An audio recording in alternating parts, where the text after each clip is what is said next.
Kairi Kaugemaa pidas Peipsi Toidu tänaval kaalukohvikut ja see on siis kunagises kaalumuuseumis.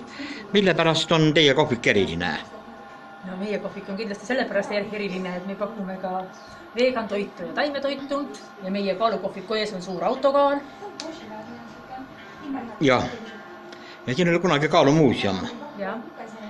Tuleme tagasi nüüd nende vegan toitude juurde, et mida pakute, mis menüüs on?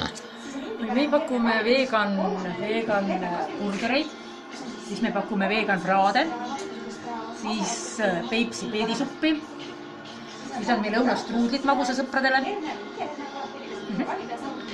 Praegu nüüd on Peipsimaa Toidu tänava teine päev, pühapäeva hommik, 23.